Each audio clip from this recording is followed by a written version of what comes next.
គួយកូនព្រះចានអង្គុយច្រៀងផ្ដាយផ្ដាំរោចាំចាស្នេហ៍បើសិនក៏យ៉ាងហ៊ានបទៀបខ្លួនប្រោបសំណាមលែតែ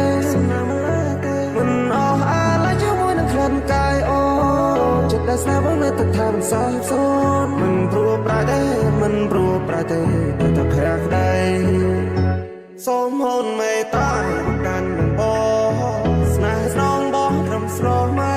ថាបានអូនមកជាប់និស័យភ័ក្រក្ដីស្នេហាខំហាមចិនដែរតែមិនឈ្នះចិត្តនៅតែមានបងស្នេហ៍តែកូននេះថាពេលជួបមកបងហាក់វិចារហាស្ដីអ្វីមិនรู้គួយកូនព្រះចានអង្គុយច្រៀងផ្ដាយផ្ដាំរោចាំចាស្នេហ៍បើសិនក៏យ៉ាងហ៊ានបទៀបខ្លួនប្រោបសំណាមលែតែមិនអស់អាឡ័យជាមួយនឹងក្លិនកាយអូ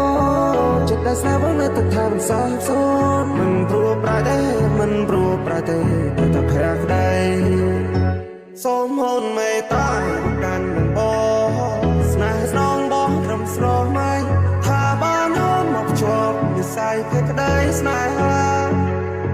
ខំហាមចិនដែរតែមិនឈ្នះចិត្តនៅតែមានបងស្នេហ៍តែកូននេះថា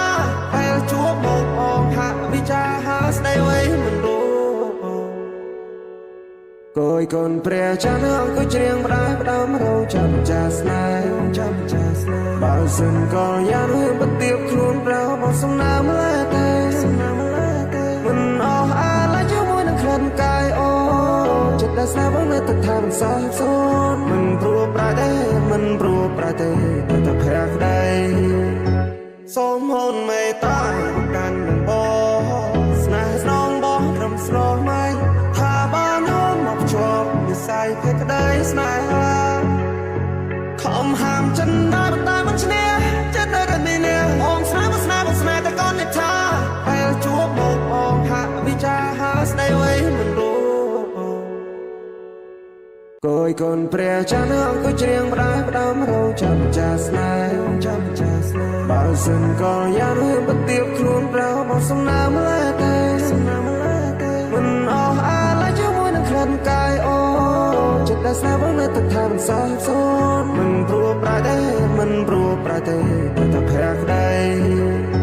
សូមហូនមេត្តាកាន់នឹងបងស្នេហ៍ស្នងបងត្រឹមស្រមៃថាបានអូនមកជាប់និស័យភ័ក្រក្ដីស្នេហា